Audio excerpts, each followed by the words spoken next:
Yes, reka mfata umwanya mbashimire cyane mwe mwakoze subscribe ku Makuru TV ndetse namwe mukomeje kugenda muri ibiganiro byacu tubageza umunsi ku wundi. Wowe ugiye kumva inkuru utameze neza reka nkubwire ngo ihangane Imana zo gufasha umere neza kandi nawe umeze neza ajya ukagushimana ko niyo iba yagutije ubu buzima.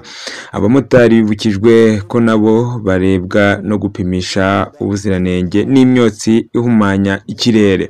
Polisi y'u Rwanda yashishikarije abafite ibinyabiziga birimo imodoka na moto gushyira imbaraga mu gusuzumisha ubuziranenge by'umwihariko imyotsi ihumanya ikirere bisohora mu rwego rwo kurushaho kubahiriza amategeko y'umuhanda hirindwa impanuka no kwangiza ikirere.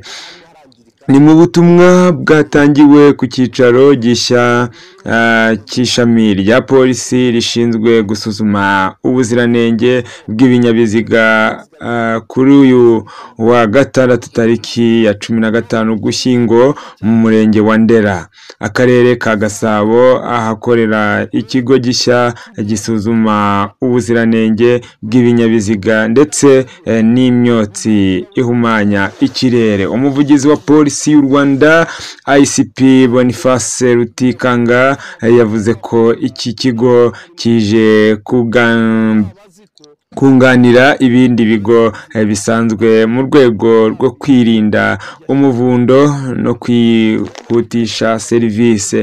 Ati iki kigo cyubatse muri uyu murenge wa Ndera gifunguye amarembo ku bantu bose bashaka gukoresha isuzuma ry'ibinyabiziga no gusuzuma imyuka ihumanya ikirere. Kizajya gipima by'umwihariko ibinyabiziga birimo amakamyo yikorera imizigo kuva kuri toni 3.5 kuzamura, moto ku myotsi ndetse n'ibindi binyabiziga. Iki kigo gitangiye gifite ubushobozi bwo kwakira imodoka 150 na moto 200 ku munsi. Kije kunganira ibindi bisanzwe mu rwego rwo kugabanya umuvundo w'ibinyabiziga byahuriraga mu kigo cya Remera, kwihutisha serivisi ndetse no gupima imyotsi kuri moto bikorwa mu segonda 60 gusa. Turasaba abafite amapikipiki kugana iki kigo ari benshi kugira ngo bagire uruhare mu kurwanya imyotsi ihumanya ikirere.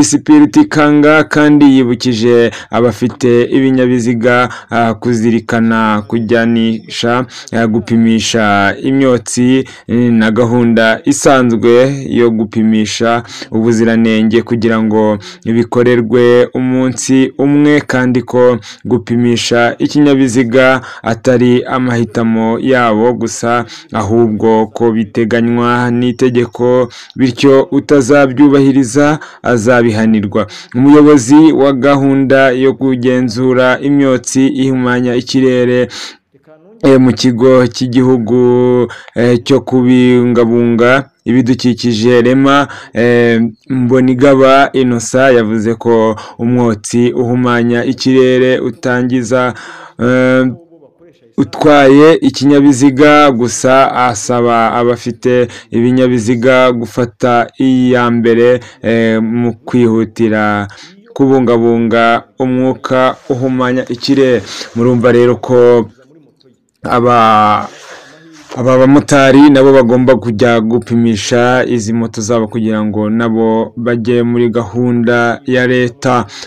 Ibi byaje byunganira iki kigo cyari kimaze iminsi gikora cya Remera. Hakaba hari ikindi gishyashya cyaje Indera.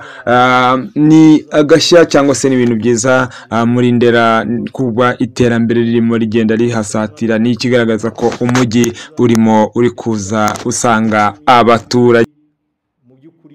Wabonye ko abamotari bose batambutse ahangaha nta n'umwe wagize n'ikibazo. Ngira ngo byumvikane ko igiciro bazacibwa ni igiciro kibarwa ku gihe cy'umwaka. Rero birumvikana ko ntabwo ari amafaranga menshi iyo yashyize mu mwaka. Mugenzi wanjye Mbonigaba baraza kubasobanurira. Ni icyo nagira ngo mbabwire ko amarembo arafunguye ubu ngubu muri centre. abantu bose bifuza cyangwa bafashe gahunda ni karibu. Nk'uko mwabibonye abantu bitabira uno munsi turabashimira, abamotari, ibinyabiziga binini ndetse n'ibinyabiziga bikoresha amashanyarazi 100% nabyo biba bikeneye gukorerwa control technique. Bo ntabwo barebwa na cya gice cyo gupima imyuka kuko ntabwo bakoresha petroli cyangwa mazutu, ahubwo bo bakoresha amashanyarazi, bityo rero bakarebwa n'igice kireba control technique gusa. Ngira ngo nicyo naba mbabwiye muri aka kanya, wenda mugenzi wanjye araza kunyunganira ku byo mushaka kubaza, ariko uyu munsi ubutumwa twashaka gutambutsa nuko iyi centre yafunguye amarembo.